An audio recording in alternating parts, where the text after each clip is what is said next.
a good friend. Hello. Welcome to The Revealing. I am your host, Pavarotti, here to discuss the Idaho 4 case. Now, as a disclaimer, this channel is for entertainment purposes. These are my opinions. Not here to slander anyone.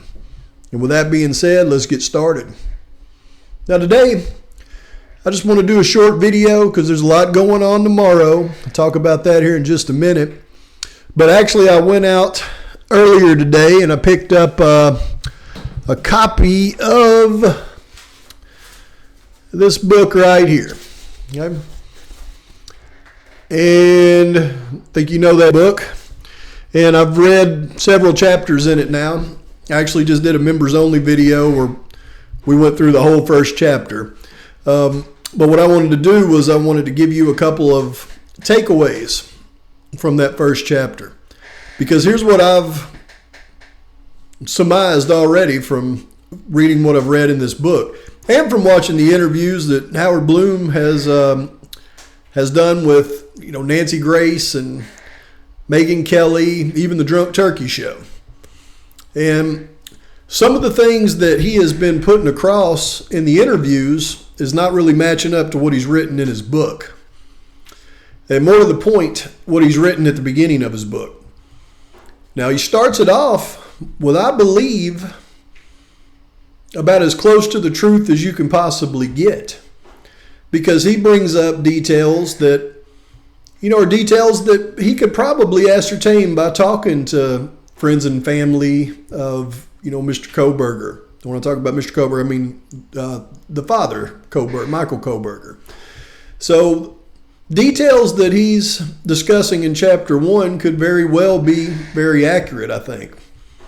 Where I think it starts to miss the mark and becomes a speculative narrative as you go further along into the book. But it's very interesting. When you read chapter 1, the content that Howard Blum chooses to start the book off with. And I find it very telling that the very first paragraph in the book, he brings up an incident there at Washington State University with Brent Kopacka. Very first paragraph. Now, he also goes in later on in that first chapter into a lot of detail about the incident with Brent Kopacka. And he uses it later on as a narrative to show that, it just was an off-putting thing that made him suspect just demons in the area. But in that first chapter, he didn't write it that way. He wrote it that way and went into a lot of detail. Now, the detail that he went into does not match up with the body cam footage of, what happened to the night of Mr. Kopacka. But nonetheless, he goes into a lot of detail about the incident. And I believe he does that for a very, very specific reason, because he knows Brent Kopacka is part of this. And it's a statement that he makes at the end of discussing the Kopacka incident that tells the tale. He said 6 months later, after everything was filed, a big confidential stamp was put on all the information regarding Brent Kopacka. And that stamp stays on it to this day. And there's no reason for him to put that in the book unless it has some type of pertinent value that, that he's ascertained from sources. So that's one thing. Now, the other thing that Mr. Kohberger really gets into, Mr. Blum really gets into about Mr. Kohberger, and it's not in chapter 1. He does it in great detail in a couple of chapters later, and that is the previous drug use of Mr. Kohberger and how big of a deal it truly was. His 2 stints in rehab and statements like, basically, they were scared they were going to find him in an alleyway with a needle in his arm any day. And it was a very trying time for that family. And I believe those are things that, Howard Blum could ascertain from, friends and family of the Kohbergers.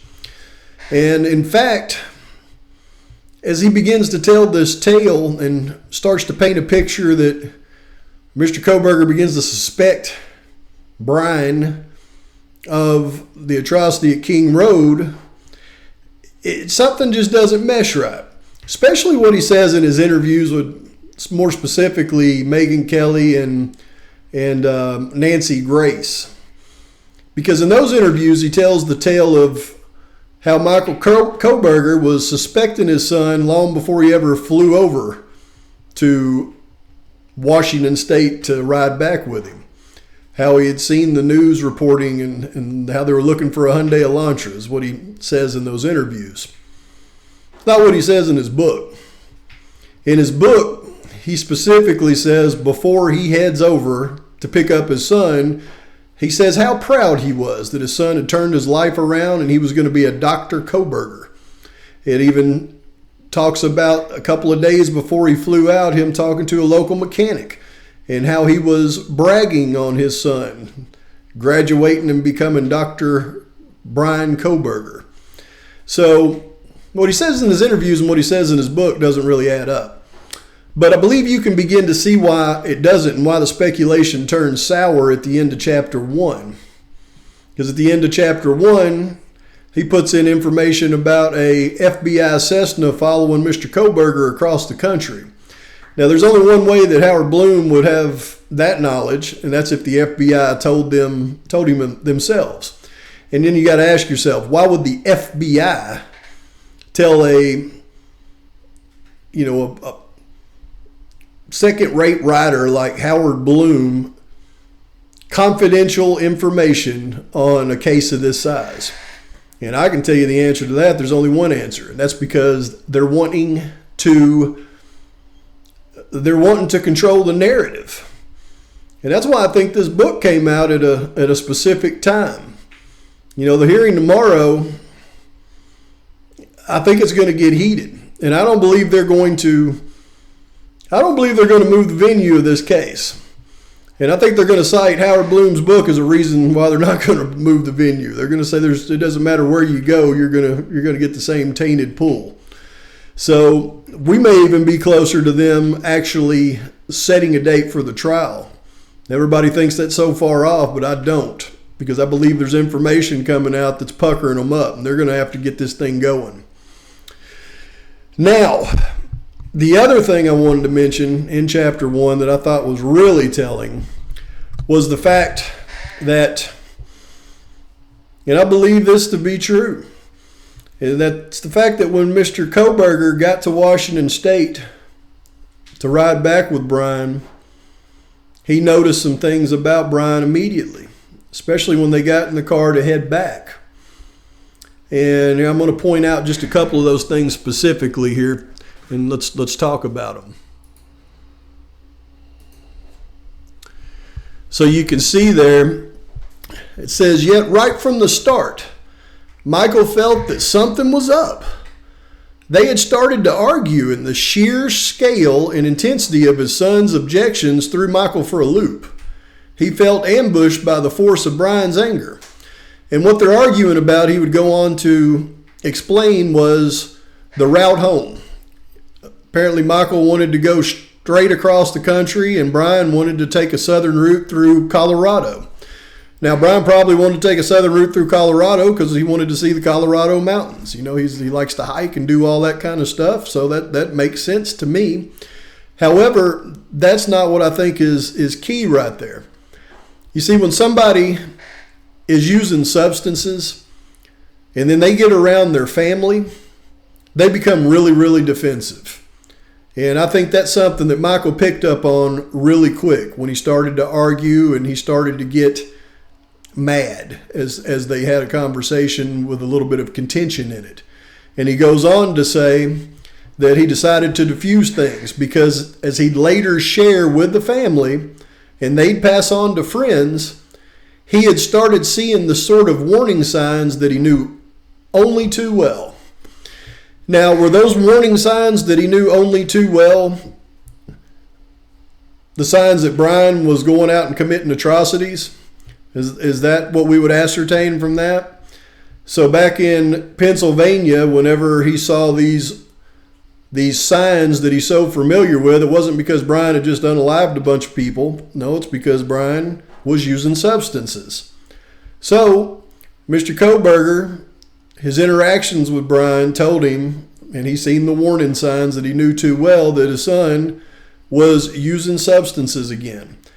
And that more than explains everything else on the trip from Washington State all the way to Pennsylvania. If the father has any kind of doubts about how his son's doing, he's figuring he's spiraling out of control because he's got back into substances, and he's seen him do it throughout his life, which makes way more sense than, oh, well, he must have unalived 4 people over there, because that's exactly as Blum stated in his book initially in the first chapter, something that Bryan didn't do. He said, man, there's 4 unalived students, and he goes into the Kopacka thing. Gosh, we got a 5th one. I mean, maybe that place up there, Bryan's obviously back on drugs. That place up there might be just full of demons. That was his thoughts.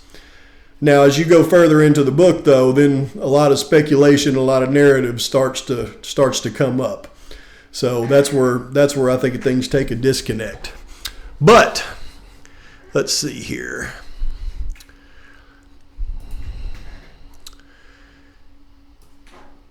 Anyway, I just wanted to share that with y'all this evening. I got a bunch of other things that I'm working on, but I know we've got a lot of things that are a lot of action items happening tomorrow.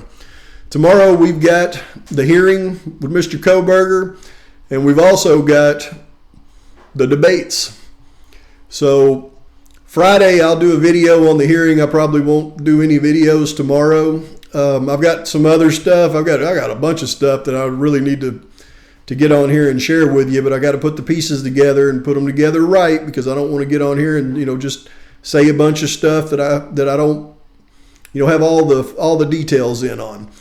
But the last thing that I wanted to do before I wrap it up is just a short one. Is I promised I wasn't going to get political on here anymore, and I'm not going to do that now. So I'm going to be very neutral. We got the debates tomorrow night between the former president and the current president. And all I would like to do is I would like to go ahead and officially be the announcer of, that debate, that fight. And I want to do this as neutrally as possible so I can be respectful to both parties and treat both parties evenly. So with all that said, here we go. Introducing first, in the red corner, standing 6 foot 4 inches tall, weighing in at a robust 242 pounds. He is the 45th president of the United States of America. He is the only president in the last 20 years to reside over an administration where gas prices were under $2 per gallon. He's known as the Dapper Don, Mr. MAGA. Ladies and gentlemen, Donald J. Trump. And now introducing his opponent in the blue corner. Standing in at 6 foot 2 inches tall, weighing a $105, sopping wet. He is the proud person to have the notoriety of having a son who has broken the Guinness Book of World Records. His son Hunter has smoked more crack than any other human being ever on the face of the earth and still lived to tell about it. He's the 46th president of the United States. Goes by Sleepy Joe, and that is Joseph R. Biden. Let the games begin. Pavarotti's out.